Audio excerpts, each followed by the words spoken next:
The Justice, Crime Prevention and Security Cluster in KwaZulu-Natal says it's all systems go ahead of the upcoming general elections on the 29th of this month. KwaZulu-Natal has 4,974 voting stations. At least 215 of these voting stations are deemed to be hotspots. Let's now bring Dr Richard Pitthouse, International Research Associate at the University of Connecticut. This as we look at the history of political violence in KZN. Thank you so much, sir, for your time this afternoon. So how comfortable or confident should South Africans then be that, with the history of KZN, having its political violence history, that, law enforcement authorities this time around, will be able to, prevent any violent incident during this particular election, especially given just the sensitivities and how the political landscape has changed? I think your last point is really important. It has changed. We don't really know how things are going to go down now, because we know that in the past, over the last 30 years, elections themselves have not been a time of intense violence. The KwaZulu-Natal is an extremely violent place. Political violence is out of control and has been for a long time, but it hasn't been focused around elections and certainly not at polling stations. But we have a new entrant into the terrain, and a new entrant that has a very militaristic posture, has been associated, I'm thinking about the riots here, the July riots. People, at least in support of that broader project, were engaged in open violence prior to the riots, in military uniforms, armed.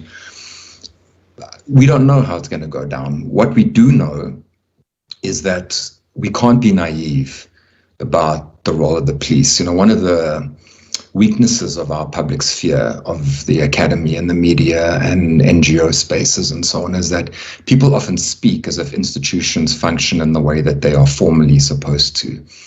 That isn't how it goes down very often. The police in the last 30 years, and I'd say especially since maybe 2013, have often been directly implicated in political violence in different ways. Having said that, that's generally at the local level. Local politicians, ward councillors and so on are often able to capture local police stations and police officers. A national intervention with real pressure from a national level should hopefully be able to overcome that, at least to some degree. What are some of the interventions, just given what we know in terms of, historical backgrounds with just violent flare-ups, whether it is during a political election cycle or not, that police should bear in mind, given, these stats that they've just released, today, saying that out of the 4,974 voting stations in KZN alone, at least 215 of these voting stations are deemed to be hotspots. Well, remember, we've never had an attack on a voting station. Political violence has primarily, since the transition away from formal apartheid, taken the form of assassinations. Assassinations that are generally covert, usually at night. There's never been anything like an attack on a polling station. So I don't know how they came to that conclusion.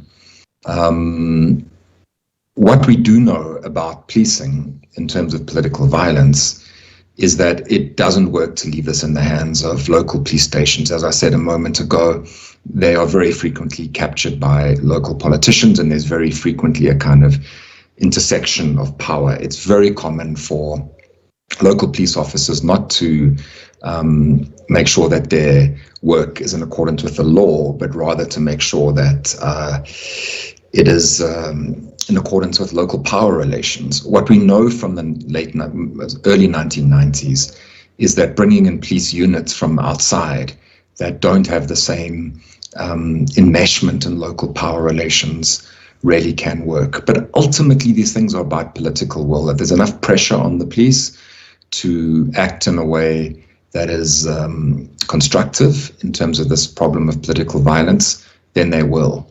But in the past, there hasn't been that political pressure. There's been impunity for political violence, especially assassinations, not uniform, but overwhelmingly so. What's then to be done to create an enabling environment, in this particular province, for political tolerance, so to speak, in the event or in the absence of having a clear indication that there will then be violence on those particular hotspots? Well, I think that, obviously the election's a few days away. There's limits to what society can do in that time. But this isn't just a question of policing. It's fundamentally a question of the militarization of politics and the way in which politics, especially in KwaZulu-Natal, but not only, is presented in a militarized, masculinist way. And we need to break from that as a society.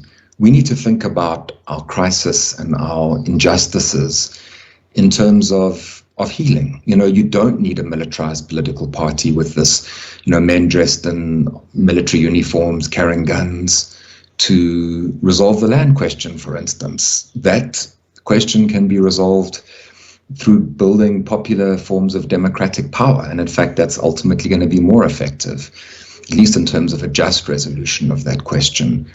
Our society has been incredibly damaged by very, very long history of violence, most of it colonial violence. We need to have the political vision to reimagine politics and to not accept these kind of masculinist, militarized political postures as potentially emancipatory, or even in a democratic context, potentially legitimate. The problem goes beyond the politicians and it goes beyond the police. We have a deep problem in our society, and especially in KwaZulu-Natal, where it's just an incredibly violent place. There are guns everywhere. We need to have some kind of profound shift in our political consciousness if we really want to move past this. Long-term goals then there, Doctor. But thank you so much, of course, for your analysis. I really do appreciate your time. Dr. Richard Pitthouse is an international research associate at the University of Connecticut.